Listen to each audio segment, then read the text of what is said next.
Viewers welcome back in our programme. Viewers जिस तरह कि आप गल कर रहे हैं किसान अंदोलन की कि इस जड़ियाँ इसदियां गूंजां ने दुनिया भर दे विच पै रहीआं ने और जो सारी दुनिया के जिहड़े सिख ने इस अंदोलन की जिहड़ी हमायत कर रहे हैं और नाल दी नाल जिहड़े वख-वख देशां दे जिहड़े मिनिस्टर्स ने वो भी हमायत कर रहे हैं इस अंदोलन की। So Canadian prime minister Justin Trudeau उन्हां दे वज़ीरां ते उन्हां दे एमपीज़ वल्लों जिहड़ा किसान अंदोलन नूं दित्ती गई हमायत ने भारती हुकूमत दीआं जिहड़ियां ने वो चीकां कढा दित्तियां ने। अज दिल्ली विच विदेश मंत्रालय ने कनेडा दे हाई कमिश्नर नूं तलब करके रोस जताया है और भारत सरकार का कहना है कि इस तरह करके कनेडा सरकार वालों अतवादियों नूं जिहड़ा भड़काया जा रहा है। सो इस बारे आपां विचार चर्चा करन जा रहे हैं। सो असीं चाहांगे कि तुसां नाल इसी तरह ही जुड़े रहना। देखण सुण लई तुहाडा सब दा बहुत बहुत शुक्रिया जी। डॉक्टर साहब की विचार ने? देखो वैसे साडे लई तां एक सैलीब्रेशन दा पल है कि साडे रैंक्स दे विच खालिस्तानियां दे जिन्हां नूं भारती हुकूमत ने एक्सट्रीमिस्ट सैपरेटिस्ट दे लकबां दे नाल बड़े ऑनरेबल टाइटल इन्हां नूं सानूं ऑनरेबल कहना चाहिए क्योंकि जिहड़ा उन्हां नूं सैपरेटिस्ट लगे जिहड़ा उन्हां नूं एक्सट्रीमिस्ट लगे समझो वो उन्हां दे हत्थां 'च विकिया नहीं है। वो इत्थों दे ਜਿਹੜੇ ਉਹ ਦੋਗਲੇ ਜਿਹੜੇ ਨੇ ਇਸ ਕਲਾਸ ਦੇ ਜਿਹੜੇ ਇੱਧਰ ਵੀ ਹਾਜ਼ਰੀ ਲਗਾਉਂਦੇ ਨੇ ਉਧਰ ਵੀ ਉਹਨਾਂ ਤੋਂ ਬਚੇ ਹੋਏ ਨੇ। ਸੋ ਹੁਣ ਸਾਡੇ ਰੈਂਕਸ ਦੇ ਵਿੱਚ ਕੈਨੇਡਾ ਦੇ ਪ੍ਰਾਈਮ ਮਿਨਿਸਟਰ ਜਸਟਿਨ ਟਰੂਡੋ, ਬਿਲਕੁਲ ਉਹਨਾਂ ਦੇ ਮਿਨਿਸਟਰ ਜਿਨ੍ਹਾਂ ਦੇ ਵਿੱਚ ਹਰਜੀਤ ਸਿੰਘ ਸੱਜਣ ਵੀ ਨੇ, ਨਵਦੀਪ ਬੈਂਸ ਵੀ ਨੇ, ਦੂਸਰੇ ਵੀ ਦੋ ਨੇ ਔਰ ਉਹਨਾਂ ਦੇ ਮੈਂਬਰ ਪਾਰਲੀਮੈਂਟ ਇਹ ਵੀ ਸਾਡੇ ਰੈਂਕਸ 'ਚ ਆ ਗਏ ਨੇ। ਸੋ ਅਸੀਂ साड़ी सैपरेटिस्ट की फौज जिहड़ी है वो वड्डी हुई है बिल्कुल। और ये हालां जिस दिन जस्टिन ट्रूडो ने गुरु नानक साहब के 551वें प्रकाश पुरब के मौके के उत्ते उन्होंने वर्चुअल कॉन्फ्रेंस राहीं सिखां नूं एड्रैस कीता सी। उहदे च उन्होंने गुरु नानक साहब दीआं टीचिंग्स और जिवें उन्होंने ओन कीता और जिवें मैं पिछले सैगमेंट च भी जिक्र कीता है कि एक डिस्कशन दे विच आरफा शेरवानी कह रही है कि भी जिस तरह कैनेडियन प्राइम मिनिस्टर ने सिक्खी दियां टीचिंग्स नूं परसनलाइज करके और रेलेवेंट और जिवें दस्सिया भी ये मच मोर दैन है कि जी जिहड़ा उत्थे प्रचार किया जाता है कि जी उन्हां दे उत्थे सिखां दी बड़ी गिणती है। उन्होंने तो सिख तो सारे 2% भी नहीं कैनेडा की आबादी दे, लेकिन इहदे बावजूद उन्हां दा इन्फ्लुएंस क्यों है? तकलीफ तो उन्होंने ये है कि भी ये तो 2% भी नहीं है कैनेडा की पॉपूलेशन दे। ते उन्होंने प्रेजेंट हुण ये कीता भी जिवें कैनेडा है ही सिख मुल्क है जिहड़ा सिख इशू पंजाब च हुंदा है कैनेडा दे प्राइम मिनिस्टर तो लैके थले तक सारे बोलते हैं। सो हालां इंडियन फॉरेन मिनिस्ट्री के स्पोक्स परसन ने तो एकदम बाद ही ये कहा सी जी कि जस्टिन ट्रूडो ने जिन्हें एड्रैस करते हैं क्या भी असी कंसर्न है पर मेरे को जड़ा फार्मर्स बारे और असी मैं गल करांगा कि भाई उत्थे जड़े ने किवें उन्होंने पीसफुल प्रोटेस्ट का भी राइट नहीं है। उन्होंने ये भी कहा भी असी साउथ ब्लॉक के नाल जड़ा ज़ाहिर है उन्होंने फॉरेन अफेयर्स है उन्होंने नाल इस इशू नूं चुक्या। सो इन्हों तां सणक अपनी अग उदों ही लग गई सी कि भी अच्छा ये है। उन्होंने फॉरेन मिनिस्ट्री ने तो यही कहा सी, लेकिन मैनूं ये लगता है भी ये अग सण कपड़ी लग के इन्हां दा घर भी फूक गई है कि अज उन्होंने कैनेडा दे हाई कमिश्नर ने दिल्ली दे विच मिस्टर नादर पटेल उन्होंने तलब किया समनिंग। ये बहुत वड्डी डिप्लोमैटिक इंसल्ट हुंदी है जदों तुसीं किसी इंडिया पाकिस्तान तो चलता है वो कुछ कर देण लाइन ऑफ LOC ते उहनूं सदर चलता है, लेकिन कैनेडा वर्गा मुल्क जिहदे तो एक पासे तो ये एक्सपैक्ट कर रहे हैं पिछले दिनों कैनेडियन प्राइम मिनिस्टर ने इनू एड्रैस भी किया कि भी ये बिजनेस इन्वेस्टमेंट है। आप भी कहते हैं कि भी ये जड़ा इंडो कैनेडियन बिजनेस मैन नू मोदी ने एड्रैस किया है which was seen as a repairing of ties as New Delhi thought Ontario was soft on Sikh separatist. उन्होंने कहा जी भी उन्होंने समझा असी पहला कि भी सॉफ्ट ने पर फिर भी उन्होंने क्योंकि वो new Delhi is actively soliciting investment from Canada's deep pocketed pension funds जिहड़े पेंशन फंड्स दी इन्वेस्टमेंट इंडिया लभ रहा सी। लेकिन तुसी देखो कि भी जिन्हां नूं इत्थे खालिस्तान लफज तो प्रॉब्लम है उन्हां दे आकावां नूं कितनी वड्डी प्रॉब्लम है कि कैनेडा वर्गा मुल्क उस दे हाई कमिशन नूं इंडियन जिहड़ा ऑफिस है फॉरेन ऑफिस वो तलब करदा है और उन्हां नूं कहंदा की है उहदे चों पहली गल कि such actions if continued would have a seriously damaging impact on ties between India and Canada, quote unquote. ਅੱਛਾ ਕਿ ਜੇ ਇਹੋ ਜਿਹੇ ਯਤਨ ਜਾਰੀ ਰਹੇ ਤੇ ਭਾਰਤ ਤੇ ਕੈਨੇਡਾ ਦੇ ਸਬੰਧ ਜਿਹੜੇ ਨੇ ਉਹ ਗੰਭੀਰ ਰੂਪ ਚ ਪ੍ਰਭਾਵਿਤ ਹੋਣਗੇ। ਬਿਲਕੁਲ ਤਲਬ ਕਰਨਾ ਹੀ ਦੱਸਦਾ ਵੀ ਪ੍ਰਭਾਵਿਤ ਹੋ ਗਏ, ਹੁਣ ਤੁਸੀਂ ਤੋੜੋ ਸਬੰਧ, ਕੈਨੇਡਾ ਨਾਲੋਂ ਤੋੜ ਲਓ, ਜਿਵੇਂ ਕਿ ਵੀ ਐਗਜ਼ਿਸਟ ਨਹੀਂ ਕਰਦਾ। ਤੁਸੀਂ ਮਹਾਨ ਭਾਰਤ, ਤੁਹਾਡੀ ਪ੍ਰਾਚੀਨ ਸਭਿਅਤਾ, ਤੁਹਾਡੇ ਕੋਲ ਅਗਨੀ ਬਾਣ, ਤੁਹਾਡੇ ਕੋਲ ਗਊ ਮੂਤਰ, ਤੁਹਾਡੇ ਕੋਲ ਕਿੰਨੇ ਵੈਪਨ ਨੇ, ਤੁਸੀਂ ਕੀ ਲੈਣਾ ਕੈਨੇਡਾ ਨਾਲ ਸਬੰਧ ਬਣਾ। ਫਿਰ ਇੱਥੇ ਹੀ ਨਹੀਂ ਰੁਕੇ, ਫਿਰ ਉਹਨਾਂ ਨੇ ਕਿਹਾ ਕਿ ਵੀ the government has viewed these comments as having encouraged gatherings of extremist activities in front of Indian High Commission and consulates in Canada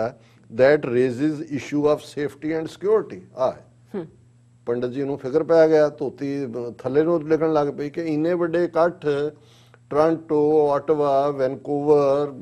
protest ਹੋ ਰਹੇ ਨੇ। ਉਹਨੇ ਕਿਹਾ ਜੀ ਸਾਡੇ ਜਿਹੜੇ ਐਮਬੈਸੀਆਂ ਤੇ ਕੌਂਸਲੇਟਾਂ 'ਚ ਬੈਠੇ ਉਹਨਾਂ ਦੀ ਸੇਫਟੀ ਸਿਕਿਉਰਿਟੀ ਨੂੰ ਫਿਕਰ ਪੈ ਗਿਆ। ਉਹਨੇ ਕਿਹਾ ਜੀ ਇੰਨੀਆਂ ਵੱਡੀਆਂ ਗੈਦਰਿੰਗਸ ਇਸ ਲਈ ਹੋ ਰਹੀਆਂ ਕਿਉਂਕਿ ਕੈਨੇਡੀਅਨ ਪ੍ਰਾਈਮ ਮਿਨਿਸਟਰ ਦੇ ਬਿਆਨ ਤੋਂ ਬਾਅਦ ਜਿਹੜੇ ਐਕਸਟ੍ਰੀਮਿਸਟ ਨੇ ਉਹ ਉਹਨਾਂ ਨੂੰ ਹੌਸਲਾ ਮਿਲ ਗਿਆ। ਔਰ ਐਗਜ਼ੈਕਟ ਕੋਟ ਅਨਕੋਟ ਹੈ, ਵੀ expect the Canadian government to ensure the fullest security of Indian diplomatic personnel। ਕਿ ਜੀ ਹੁਣ ਤੁਸੀਂ ਸਾਡੇ ਜਿਹੜੇ ਡਿਪਲੋਮੈਟਿਕ, ਇਹਦੇ ਤੋਂ ਮੈਨੂੰ ਇਹ ਜਦੋਂ ਮੈਂ ਦੇਖਿਆ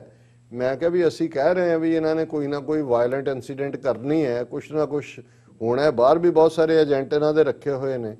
ਇਹ ਬਾਹਰਲੇ ਕਿਸੇ ਮੁਲਕ 'ਚ, ਕੈਨੇਡਾ, ਅਮਰੀਕਾ, ਇੰਗਲੈਂਡ 'ਚ ਕਿਸੇ ਥਰਡ ਰੇਟ ਡਿਪਲੋਮੈਟ ਦੇ ਉੱਤੇ ਅਟੈਕ ਕਰਵਾ ਸਕਦੇ ਨੇ, ਉਹਨੂੰ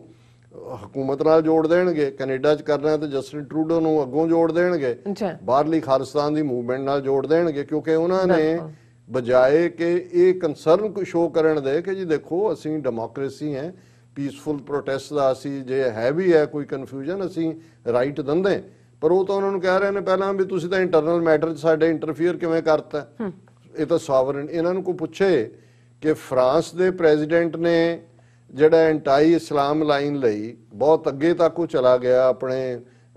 ਕਾਨੂੰਨੀ ਦਾਇਰੇ ਤੋਂ ਵੀ, ਉਹਨੂੰ ਪ੍ਰਧਾਨ ਮੰਤਰੀ ਮੋਦੀ ਟੈਲੀਫੋਨ ਕਰਕੇ ਜਿਹੜਾ ਉਹ ਸਪੋਰਟ ਕਰਦਾ ਹੈ ਕਿ ਤੂੰ ਬਿਲਕੁਲ ਠੀਕ ਲੈ ਔਰ ਅਸੀਂ ਤੇਰੇ ਨਾਲ ਖੜੇ ਆ ਇਸ ਸਾਰੇ ਦੇ ਉੱਤੇ। ਇੱਥੇ ਆ ਕੇ ਮੋਦੀ ਜਿਹੜਾ ਹੈ ਉਹ ਟਰੰਪ ਦੀ ਬਾਹ ਖੜੀ ਕਰਾ ਕੇ ਹਿਊਸਟਨ ਦੇ ਵਿੱਚ ਉਹ ਰੌਡੀ ਮੋਡੀ 'ਚ ਕਹਿ ਰਿਹਾ ਹੈ ਕਿ ਅਬ ਕੀ ਬਾਰ ਟਰੰਪ ਸਰਕਾਰ, ਕਿ ਉੱਥੇ ਅਮਰੀਕਾ ਦੇ ਬੇਸਿਕ ਲਾਜ਼ ਦੀ ਵਾਇਓਲੇਸ਼ਨ, ਅਮਰੀਕਾ ਦੀ ਸੋਇਲ ਤੇ ਖਲੋ ਕੇ ਤੁਸੀਂ ਜਿਹੜਾ ਉਹ ਟਰੰਪ ਦੀ ਜਿਹੜੀ ਹੈ ਔਰ ਹੁਣ ਮਾਂ ਮਰੀ ਹੋਈ ਉਹਨਾਂ ਦੀ ਕਿਉਂਕਿ ਟਰੰਪ ਤਾਂ ਹਾਰ ਗਿਆ। ਬਿਲਕੁਲ। ਤੇ ਜੇ ਕੈਨੇਡਾ ਦਾ ਪ੍ਰਾਈਮ ਮਿਨਿਸਟਰ ਜਾਂ ਉਹਨਾਂ ਦੇ ਮਿਨਿਸਟਰ ਇਹ ਹੀ ਕਹਿੰਦੇ ਨੇ ਕਿ ਭਾਈ ਉਹਨਾਂ ਨੇ ਹਾਲਾਂ ਕੋਈ ਇਸ਼ੂਜ਼ ਦੀ ਗੱਲ ਨਹੀਂ ਕੀਤੀ ਹੈ, ਪੀਸਫੁਲ, ਉਹਨਾਂ ਨੇ ਕਿਹਾ ਜੀ ਜਿਹੜੀਆਂ ਉੱਥੋਂ ਆ ਰਹੀਆਂ ਨੇ ਜੋ ਪਿਕਚਰਸ ਜਾਂ ਜੋ ਖਬਰਾਂ ਨੇ ਉਹ ਫਿਕਰਮੁਕ ਹੋ ਗਏ, ਸਾਡਿਆਂ ਦੇ ਰਿਸ਼ਤੇਦਾਰ ਸਾਰੇ ਉੱਥੇ ਬੈਠੇ ਹੋਏ ਨੇ। ਹੁਣ ਕੋਈ ਟਰੰਪ ਦਾ ਰਿਸ਼ਤੇਦਾਰ ਤਾਂ ਉੱਥੇ ਨਹੀਂ ਬੈਠਾ ਹੋਇਆ। ਹਾਂ, ਉਹਨੂੰ ਅਹਿਮਦਾਬਾਦ, ਬੰਬੇ, ਦੂਜੇ ਟਰੰਪ ਟਾਵਰ ਲਈ ਮੁਫਤ ਥਾਵਾਂ ਦਿੱਤੀਆਂ, ਉਹ ਮੋਦੀ ਦੇ ਕਿਸੇ ਹੋਰ ਭਤੀਜੇ ਭਾਣਜੇ ਦਾ ਸ਼ੇਅਰ ਜ਼ਰੂਰ ਰਖਾਇਆ ਹੋਏਗਾ। ਬਾਣੀਆਂ ਵੈਸੇ ਤਾਂ ਕਰਦਾ ਹੀ ਨਹੀਂ ਹੈ ਕੋਈ ਵੀ ਕਿਸੇ ਦੇ ਨਾਲ ਸਾਂਝ ਦੀ ਗੱਲ ਹੈ ਨਾ, ਕਿ ਉਹਨੇ ਕਿਹਾ ਕਿ ਜੀ ਮਰ ਗਿਆ ਬਾਣੀਆਂ ਅੱਗੋਂ ਹੋਇਆ, उन्होंने कहा कि बताइए लाला जी स्वर्ग में जाएंगे नरक में बहिश्त में कि पैसे भाई पैसे कहाँ मिलेगा, दो पैसा ज्यादा नरक च जाण नूं तैयार ने। सो ये तो कोई है नहीं कि भी विदाउट इन्हां सारियां दे जो अडानी अंबानी खेड है होर एक खेती कानून की ने, ये सारी यही खेड है। पर वो उन्होंने कह रहे हैं कि जी साडे परसनल दी सिक्योरिटी तुहाडी जिम्मेवारी है and diplomat we expect the Canadian government to ensure the fullest security of Indian diplomatic personnel and its political leaders to refrain from pronouncements that legitimize extremist activism। ये उन्होंने कह रही है कि ये रोको अपने पॉलिटिशियंस नूं क्योंकि ये एक्सट्रीमिस्ट ने और ये एक्सट्रीमिज्म नूं वधावा दे रहे हैं। सो ਜ਼ਾਹਰ है कि भी ये गल जिहड़ी है अपने आप च दसदी है कि भी ਇਹ ਕਿੱਥੋਂ ਤੱਕ ਚਲੇ ਗਏ ਨੇ। ਸਾਨੂੰ ਤਾਂ ਜਿਵੇਂ ਮੈਂ ਕਿਹਾ ਵੀ ਖੁਸ਼ੀ ਦੀ ਗੱਲ ਹੈ ਔਰ ਸਾਡੀ ਜੇ ਕਿਸਾਨਾਂ ਦੇ ਇਸ਼ੂਜ਼ ਦੀ ਗੱਲ ਕਰਨੀ ਈਵਨ ਪੀਸਫੁਲ ਪ੍ਰੋਟੈਸਟ ਦੀ ਐਕਸਟ੍ਰੀਮਿਜ਼ਮ ਹੈ ਜਿਹੜਾ ਕਿ ਇੰਡੀਅਨ ਫੋਰਨ ਆਫਿਸ ਨੇ ਕਿਹਾ, ਤੇ ਸਾਡੀ ਗਿਣਤੀ 'ਚ ਇਹ ਨਹੀਂ ਵੀ ਉੱਥੇ ਪੰਜਾਬ 'ਚ ਵੀ ਬੜਾ ਵਾਧਾ ਹੋ ਰਿਹਾ। ਹੁਣ ਜਿਹੜੇ ਅਦਰਵਾਈਜ਼ ਕੋ ਕੰਨ ਚ ਮੁੰਦਰਾਂ ਪਾ ਕੇ ਕੋਈ ਇੱਧਰ ਉੱਧਰ ਗਾਉਣ ਵਾਲੇ ਜਾਂ ਦੂਜੇ ਨੇ, ਮੈਂ ਦੇਖ ਰਿਹਾ ਉਹਨਾਂ ਦੀ ਲਿਸਟ ਲੰਬੀ ਹੁੰਦੀ ਜਾਂਦੀ ਹੈ ਜਿਹੜੇ ਸਪੋਰਟ ਦੇ ਵਿੱਚ ਆ ਰਹੇ ਨੇ। ਔਰ ਉਹਨਾਂ ਦੀ, ਕਿਉਂਕਿ ਮੈਂ ਤਾਂ ਇਹਨਾਂ ਨੂੰ ਹਮੇਸ਼ਾ ਹੀ ਦੇਖਦਾ ਕਿ ਵੀ ਇਹ ਕਿਸੇ ਵੇਲੇ ਡੀ ਜਨਰੇਸ਼ਨ ਦਾ ਕਾਰਨ ਬਣੇ ਹੋਏ ਸੀ, ਪਰ ਮੈਂ ਰੈਕਗਨਾਈਜ਼ ਕਰਨਾ ਚਾਹੁੰਦਾ ਕਿ ਵੀ ਉਹਨਾਂ ਦੇ ਜਿਹੜੀ ਇੱਕ ਲਿਸਟ ਸਾਹਮਣੇ ਆਈ ਹੈ ਔਰ ਉਹਨਾਂ ਦੇ ਵਿੱਚ ਜੈਜੀ ਬੈਂਸ, ਜਸਬੀਰ ਜੱਸੀ, ਰਣਜੀਤ ਬਾਵਾ, ਮੀਕਾ ਵਿਗੜਿਆ ਜਿਹਾ ਛੋਕਰਾ, ਸ਼ੈਰੀ ਮਾਨ, ਜੱਸੀ ਗਿੱਲ, ਐਮੀ ਵਿਰਕ, ਗਿੱਪੀ ਗਰੇਵਾਲ, ਬੰਟੀ ਬੈਂਸ, ਸਰਗੁਣ ਮਹਿਤਾ, ਚਲੋ ਇਹ ਵੀ ਆ ਗਿਆ, ਹਿਮਾਂਸ਼ੀ ਖੁਰਾਨਾ, ਸ਼ਹਿਨਾਜ਼ ਗਿੱਲ, ਸਵਰ ਭਾਸਕਰ, ਇਹ ਵੀ ਬੜੀ ਜ਼ਬਰਦਸਤ ਡਾਈਸੈਂਟਿੰਗ ਆਵਾਜ਼ ਦੇਣ ਵਾਲੀ ਹੈ। ਸੀਏ ਵੇਲੇ ਵੀ ਦੂਜੇ ਵੀ ਬੋਲਡ, ਹਾਲਾਂ ਲੈਫਟਿਸਟ ਹੈ ਲੇਕਿਨ ਜਿਹੜੀ ਹੈ ਗੁਰਮੇਰ ਕੌਰ, ਸਾਰਾ ਗੁਰਪਾਲ, ਮਾਨ ਸੈਣਾ ਖੇੜਾ, ਔਰ ਜਿਹੜੇ ਹੋਰ ਜਿਵੇਂ ਜਿਨ੍ਹਾਂ ਨੇ ਆਪਣੇ ਅਵਾਰਡ ਵਾਪਸ ਕੀਤੇ ਨੇ ਲਗਾਤਾਰ, ਤਾਂ ਨਾਲ ਅੱਜ ਹੀ ਮੈਂ ਆਂਦੇ ਆਂਦੇ ਖਬਰ ਦੇਖੀ ਹੈ ਕਿ ਬਾਬਾ ਸੇਵਾ ਸਿੰਘ ਖਡੂਰ ਸਾਹਿਬ ਵਾਲੇ, ਜਿਨ੍ਹਾਂ ਨੇ ਬਹੁਤ ਜ਼ਬਰਦਸਤ ਖਡੂਰ ਸਾਹਿਬ 'ਚ ਜਿਹੜਾ ਫਲਦਾਰ ਦਰਖਤ ਔਰ ਉਹਦਾ এনवायरमेंट ਬਦਲ ਕੇ ਰੱਖਤਾ ਹੋਇਆ ਹੈ, ਬਹੁਤ ਵੱਡੇ ਸੇਵਾਦਾਰ ਨੇ ਕਾਰ ਸੇਵਾ 'ਚ ਵੀ, ਪਾਕਿਸਤਾਨ 'ਚ ਵੀ। ਕਰਤਾਰਪੁਰ ਸਾਹਿਬ ਗੁਰਦੁਆਰਾ ਸਾਹਿਬ ਦੇ ਉੱਪਰ ਜਿਹੜਾ ਪਹਿਲਾ ਸੋਨੇ ਦਾ ਜਿਹੜਾ ਕੰਮ ਸੀ ਛੱਬਾ, ਉਹ ਉਹਨਾਂ ਨੇ ਬਣਵਾ ਕੇ ਲਿਆਂਦਾ ਸੀਗਾ। ਉਹਨਾਂ ਨੇ ਅੱਜ ਆਪਣਾ ਪਦਮ ਸ਼੍ਰੀ ਅਵਾਰਡ ਜਿਹੜਾ ਉਹਨਾਂ ਨੂੰ ਦਿੱਤਾ ਸੀ ਉਹਨਾਂ ਦੀ ਸੇਵਾ ਦੇ ਲਈ ਇਨਸਾਨ, ਉਹਨਾਂ ਨੇ ਵਾਪਸ ਕੀਤਾ। ਉਹਨਾਂ ਨੇ ਕਿਹਾ ਵੀ ਸਾਡੇ ਜੋ ਕਿਸਾਨਾਂ ਦੇ ਨਾਲ ਹੋ ਰਿਹਾ ਮੈਂ ਇਸ ਨੂੰ ਨਹੀਂ ਜਿਹੜਾ ਰੱਖਣਾ। ਔਰ ਇਸੇ ਤਰ੍ਹਾਂ ਈਵਨ ਹੈ ਤਾਂ ਬਾਦਲਾਂ ਦਾ ਵੀ ਇਹ ਬੜਾ ਵੱਡਾ ਰਿਹਾ ਹੈ ਚਮਚਾ ਇੱਕ ਇਨਵੇ ਆਰ ਭਜਨ ਮਾਨ, ਫਿਲਮਾਂ 'ਚ ਐਕਟਿੰਗ ਵੀ ਕਰਦਾ ਹੈਗਾ। ਉਹਨੂੰ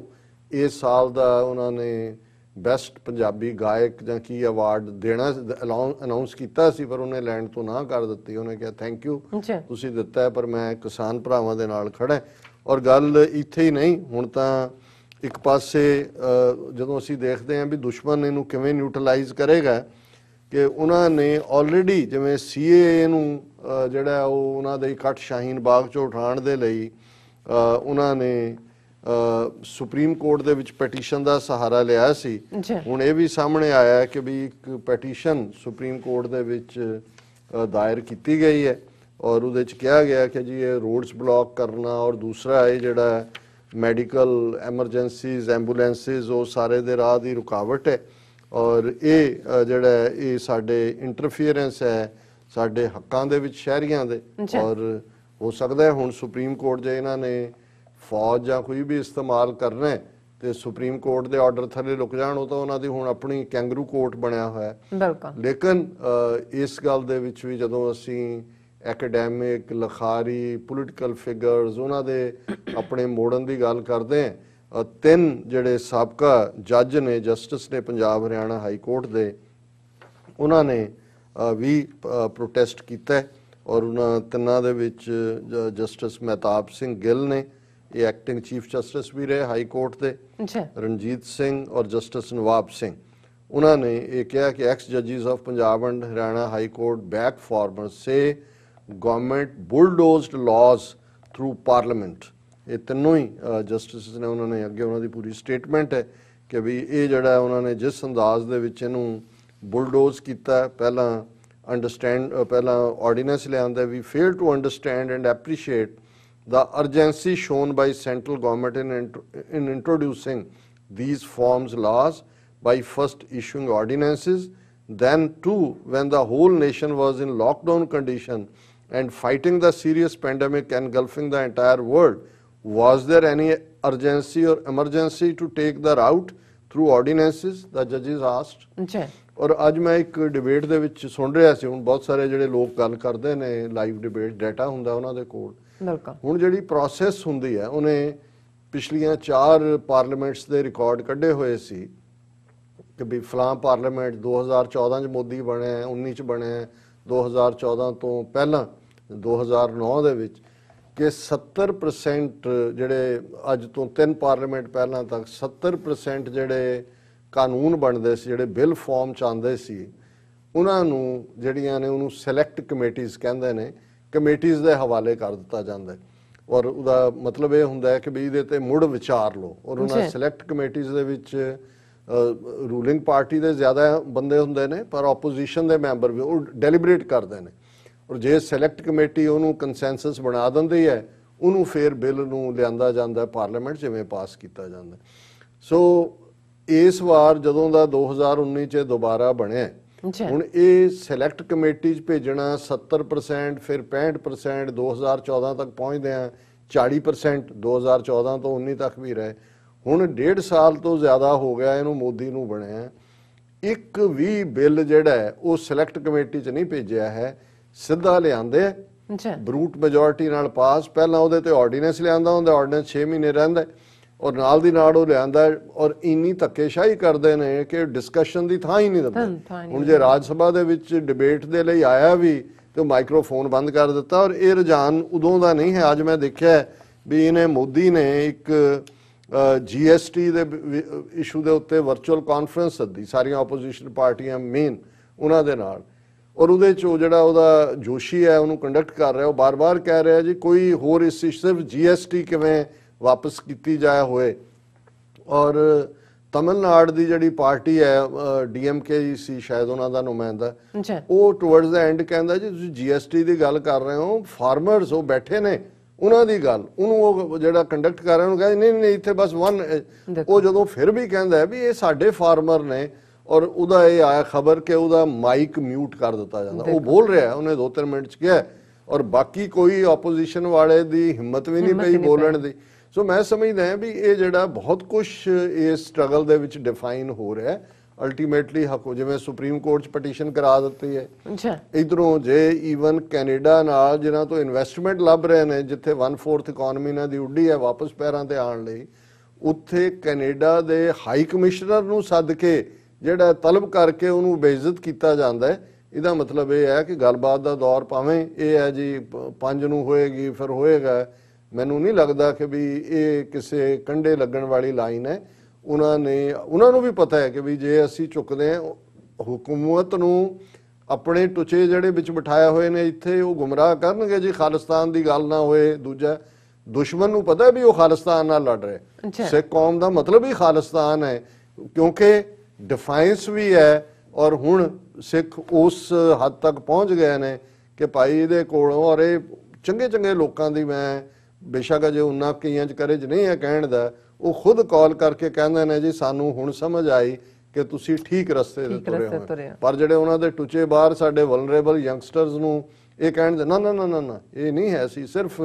ਕਿਸਾਨਾਂ ਦਾ ਹੀ ਦੱਸਣਾ, ਅਸੀਂ ਝੋਨੇ ਦਾ ਭਾਅ ਦੱਸਣਾ ਕਿ ਵੀ ਮਹਿੰਗਾ ਹੋ ਗਿਆ ਕਿ ਸਸਤਾ ਹੋ ਗਿਆ। ਜੀ ਡਾਕਟਰ ਸਾਹਿਬ ਤੁਹਾਡਾ ਬਹੁਤ ਬਹੁਤ ਸ਼ੁਕਰੀਆ। ਸਾਥ ਲੈਣੇ ਬ੍ਰੇਕ। ਵਿਊਅਰਸ ਤੁਸੀਂ ਨਾਲ ਇਸੇ ਤਰ੍ਹਾਂ ਹੀ ਜੁੜੇ ਰਹਿਣਾ, ਮਿਲਦੇ ਹਾਂ ਛੋਟੇ ਜਿਹੇ ਵਕਫੇ ਤੋਂ ਬਾਅਦ।